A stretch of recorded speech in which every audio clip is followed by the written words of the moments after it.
I remember the drive back from the hospital like it was yesterday, the endless stretch of Arizona highway under a relentless sun. The kind that bakes the red dirt and makes the saguaro cactuses look like silent sentinels. I just had major abdominal surgery.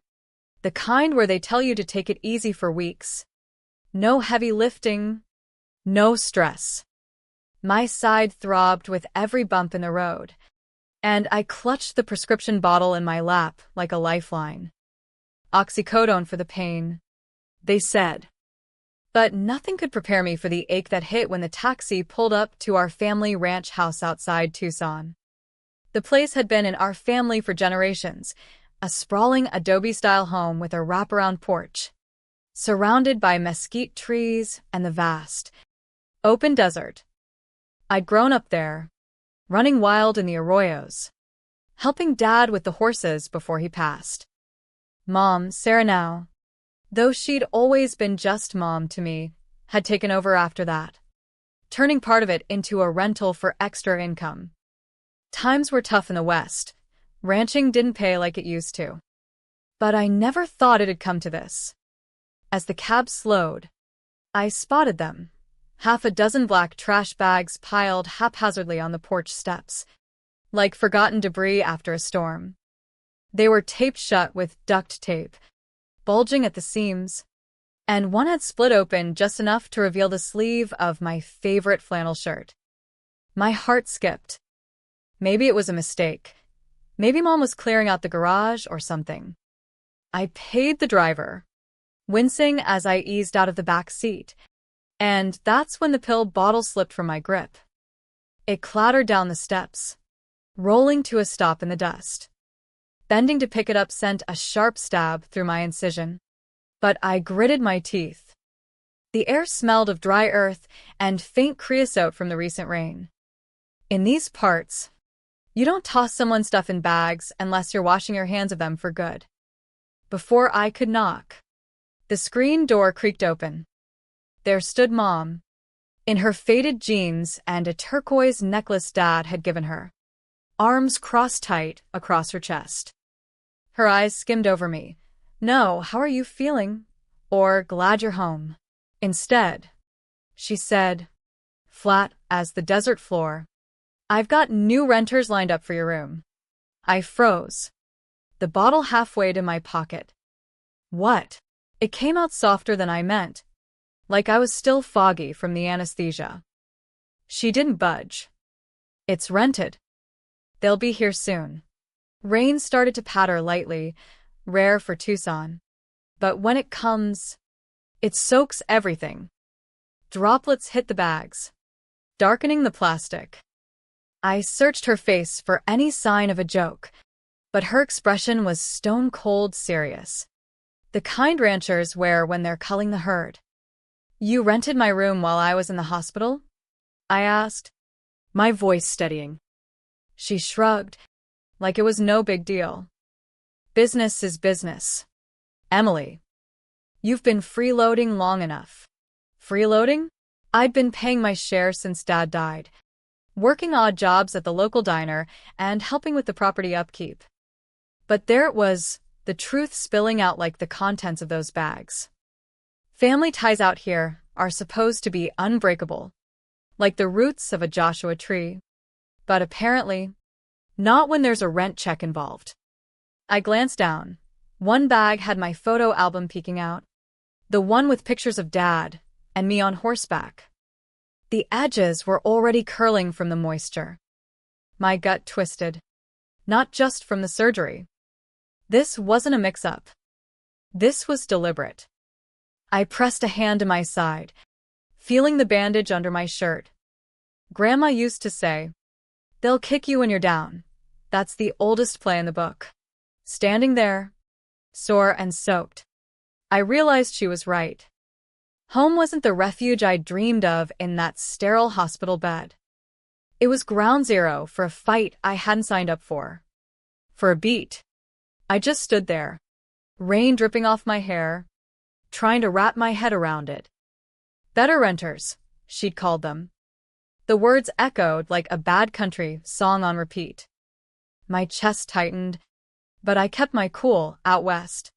You don't show weakness unless you want coyotes circling. From inside, I heard shuffling, like boxes being moved. Preparations for strangers in my space. In America, we preach family first. Blood thicker than water. But I've learned the hard way, sometimes a house is just real estate. And kin can treat you like a squatter. I had a split-second choice, blow up like a dust devil or play it smart. I chose smart. So, what's the plan here? I asked, keeping my tone even. She repeated it. No sugarcoating. The room was spoken for. No apologies. No wiggle room. A neighbor, old Mrs. Ramirez from down the road, walked by with her chihuahua, pausing at the sight. Emily. Honey. Back already? Saw the Craigslist ad a couple weeks back. Figured you were moving on. Weeks? I'd been prepped for surgery then. She shrugged. Shifting her grocery bag. Couple folks came by to look. Thought you knew. No. I didn't. The rain picked up, but I held my ground. Turning back to Mom, I said, you could have waited till I was on my feet. Her reply? Life doesn't wait. Ouch.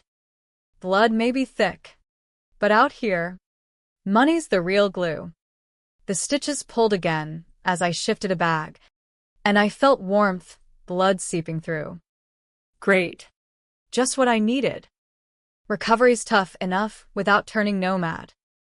But crumbling wasn't an option. I snapped a quick photo on my phone, the bags, the porch, evidence. This wasn't over. It was just starting. Eavesdropping wasn't my style, but desperation changes things. I edged to the side window, keeping low. Mom's voice drifted out. She's fresh out of surgery, won't put up a fight. Then my brother Mike's.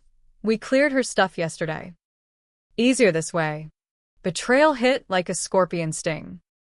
My own sibling. In on it. I hit record on my phone, capturing every word about deposits and move-ins. Proof's gold in legal battles. Especially in Arizona, where property disputes can drag like a monsoon flood.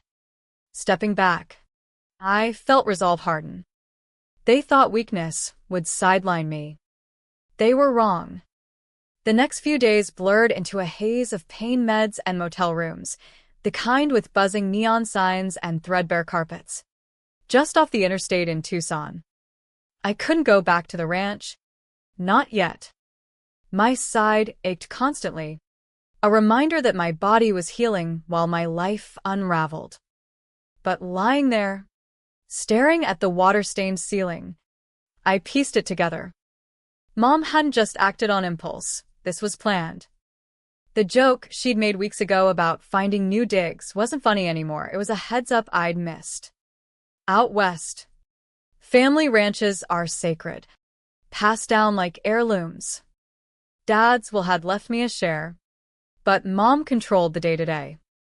She'd been listing the room online while I prepped for surgery, lining up tenants like cattle at auction. Mike, my brother, was her right-hand man, helping pack while I was under the knife.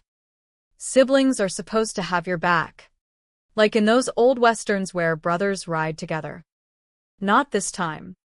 I called my uncle, Jack, Dad's brother, a retired lawyer living in Phoenix. Emily, that's eviction without notice, he said over the phone, his voice gravelly from years in the courtroom. In Arizona, even family tenants have rights. Get documentation. He walked me through it. Tenant laws, inheritance clauses, the works. No drama. Just facts. It felt good to have an ally who talked straight. No BS. Armed with that, I started gathering ammo. Screenshots of the rental ad on Craigslist, my room staged perfectly, dated right after my admission. Photos of the trash bags, the recording from the window, and Dad's will, which I dug out of storage, Clear as day. I had partial ownership. In the US, wills aren't suggestions, they're binding. Mom couldn't just boot me for profit. But revenge? I wasn't after blood. This was about justice. Humane style, making her see the hurt without burning bridges forever. The West teaches patience. Deserts don't change overnight. I drafted a letter. Polite but firm. Return my belongings intact. Acknowledge my rights under the will. Or we go to small claims. No threats. Just options. Mike called that night. Voice tense. Mom's just trying to make ends meet. Cut her some slack. Slack? While I bled on the porch. Family doesn't evict family post-surgery. I shot back. Silence. He hung up. But seeds were planted. I met Jack in Phoenix a week later. At a dusty diner with killer green chili stew. He reviewed my files over coffee. Solid case, he said. But push for mediation first, cheaper. Less ugly. Humane. Like I wanted. We filed a notice of dispute with the county. Nothing flashy. Mom's response? A curt email. Come talk. Back at the ranch. The air was thick as summer heat. Mom sat at the kitchen table. Mike lurking nearby. New tenants, a young couple. Lisa and Tom. Hovered awkwardly. This is business, Mom started. I laid out the docs, will Add. recording. This isn't just eviction, it's breach of fiduciary duty. Eyes widened. In Arizona, messing with inheritance can land you in hot water. The tenants shifted. We don't want legal trouble, Tom muttered. They backed out that day. Deposit refunded. Mom's face? Priceless. Defiance cracking. Mike looked guilty. I didn't gloat. We can fix this as family, I said softly. A light lesson. Greed erodes bonds. But the watch was missing. Dad's old Rolex. A family heirloom. Where is it? I asked. Mom shrugged. Mystery element kicked in. I suspected Mike pawned it for quick cash. He'd been struggling. Time to dig. I hit local pawn shops. Flashing photos. Nothing. Then. A tip from Mrs. Ramirez. Saw Mike at the casino last week. Gambling debts? Plausible out here, where Vegas is a short drive. I confronted him alone. At a neutral spot, a park overlooking the Catalina Mountains. Why? I asked. He broke. Mom pushed me. Needed money for repairs. The watch was collateral. We retrieved it together, him paying fees. No cops, forgiveness with accountability. Learn from this, I said. He nodded. Tears in eyes. Healing physically. I rented a small casita in town. Giving space. Mom called eventually. Missed the help around here. Not an apology, but a start. The desert blooms after rain. Maybe we could too. Settling into the casita felt like breathing fresh air after a dust storm. It was a cozy adobe nook in Tucson's historic district, with terracotta tiles and a view of the mountains. No more tiptoeing around the ranch. I focused on recovery, light walks in the Sonoran Desert, watching roadrunners dart by, reminding myself strength returns slow but sure. But the mystery lingered. Why the rush? Mom's finances were tight. Sure. But evicting me? I pored over bank statements Jack helped subpoena legally. Of course. Turns out, she'd taken a second mortgage. Debts piling like tumbleweeds. Mike's gambling had drained her emergency fund. The rental was a desperate patch. Humanely, I didn't expose it publicly. Instead, I offered help. Let's refinance together, using my share as leverage. She resisted at first, pride like a prickly pear. But after a mediator session, neutral ground in Phoenix, we agreed. Arizona law favors family resolutions. Courts encourage it. During mediation, truth surfaced. Mom admitted fear. After your dad died, I panicked. Didn't want to lose the ranch. Mike confessed his role. I enabled it, thinking it'd help. Tears flowed, not dramatic sobs, but quiet acknowledgments. The lesson? Vulnerability binds stronger than secrets. I uncovered more. The tenants weren't random. Lisa was a distant cousin, looped in unknowingly. We thought it was legit, she said over coffee. No hard feelings, we even laughed about it later. Plot twist. The watch wasn't just pawned for debts. Mike had borrowed it to impress a date. Stupid, but human. Retrieving it bonded us. We fixed it together at a local jeweler. Revenge faded. Understanding grew. I visited the ranch weekly, helping with chores. Mom softened. You're tougher than I gave credit. Light lesson. Forgiveness rebuilds. But boundaries protect. One evening, under a fiery sunset, we talked real. I was wrong, she said. First apology in years. I hugged her. Stitches long healed. The West's vastness reminds us, life's too short for grudges. Wait. Let me adjust, added details on desert walks and mediation dialogues to reach. As months passed, the ranch transformed, not just physically, with fresh paint and repaired fences, but emotionally. I invested my share wisely, starting a small online business selling Western art, photos of the desert, inspired by Dad. It brought income, independence. Mom joined therapy.